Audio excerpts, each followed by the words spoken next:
우리의 위로자 되시며 우리의 연약함과 부족함에도 불구하고 우리를 사랑하시고 은혜로 붙드시는 하나님을 찬양합니다. 하나님과 동행하는 하루가 되시기를 축복합니다.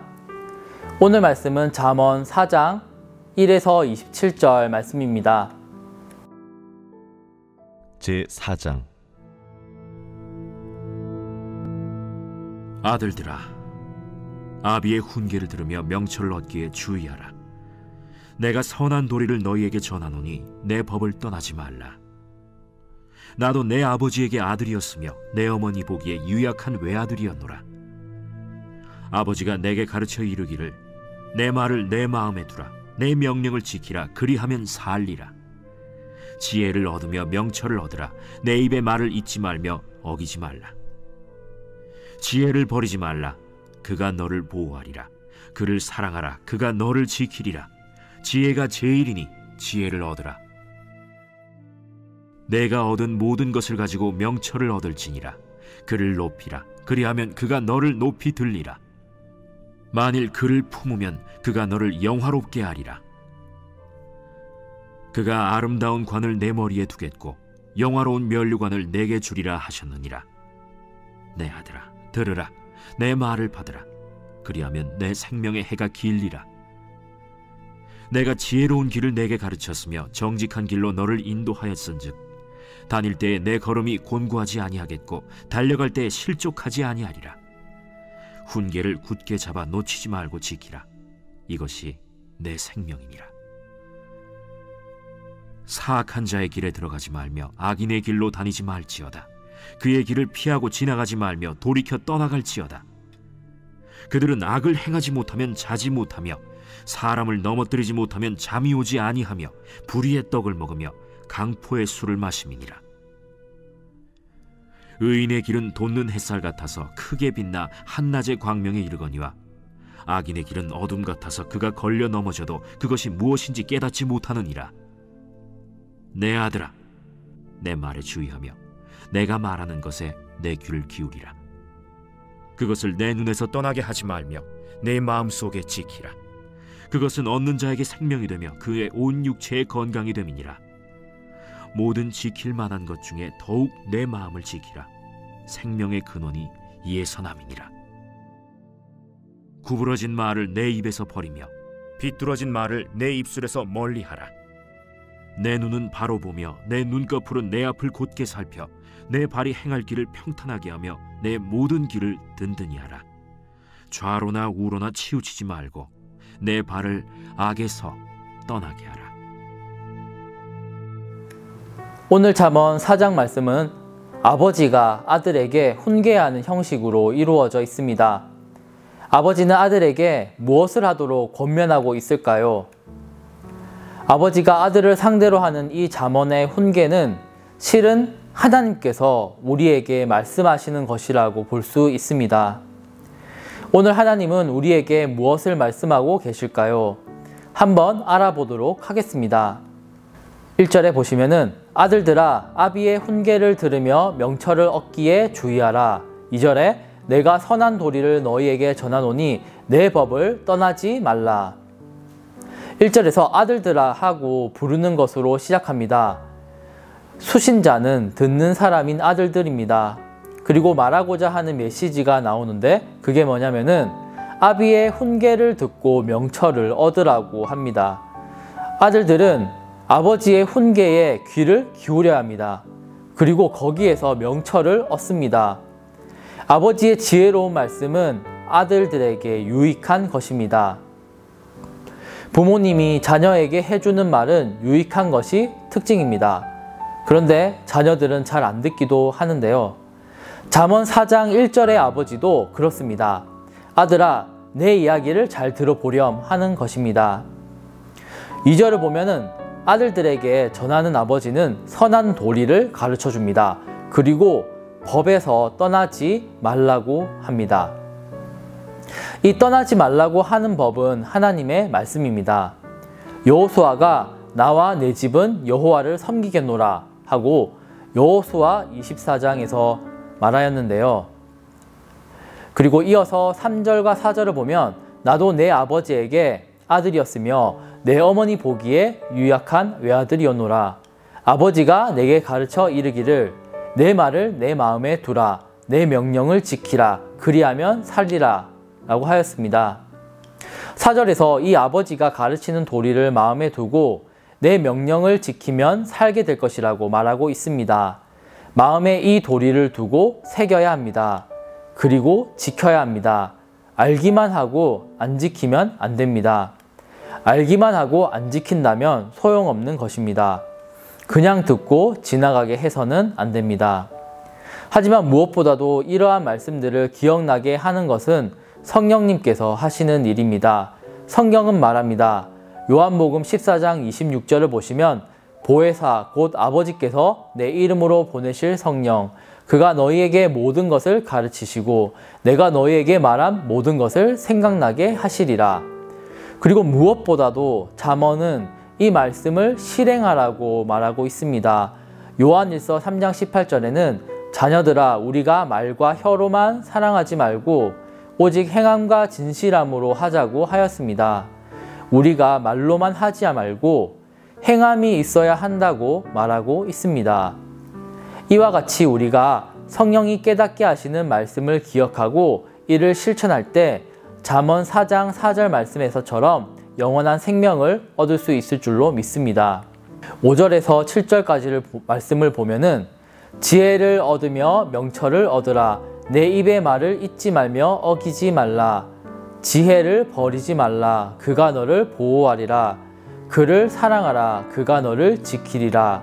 지혜가 제일이니 지혜를 얻으라. 내가 얻은 모든 것을 가지고 명철을 얻을지니라. 5에서 7절까지는 지혜에 대한 이야기가 나옵니다.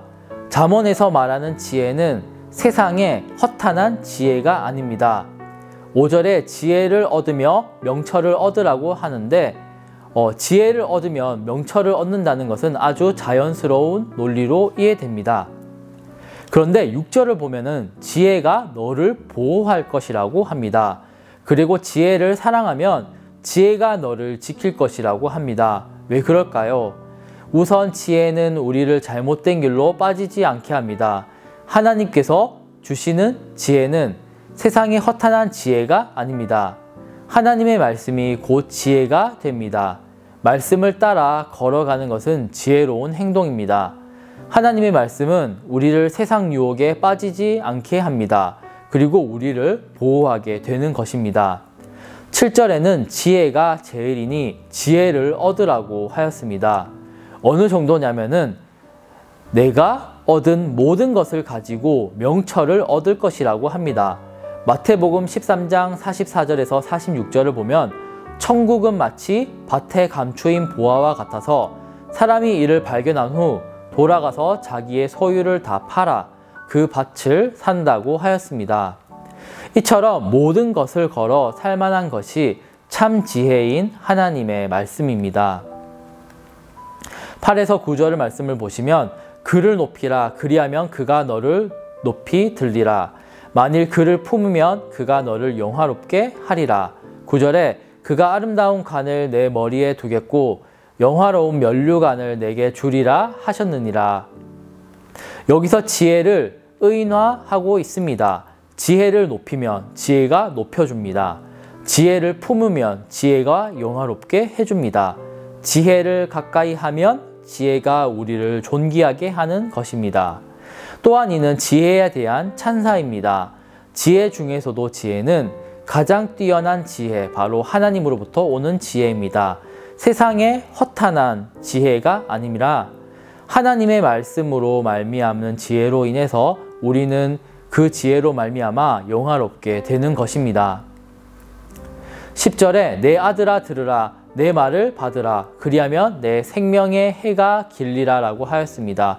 여기서 생명의 해가 길리라고 하였는데 이 생명의 해라고 하는 말의 해는 한자로 연해자를 쓰고 있습니다. 즉 생명의 연수가 길어질 것이라는 말입니다. 지혜의 말을 받으면 장수할 것이라고 합니다. 진정히 오래 사는 것은 영원히 사는 것을 말할 것입니다. 지혜를 경청한다면 영생을 얻을 수 있습니다.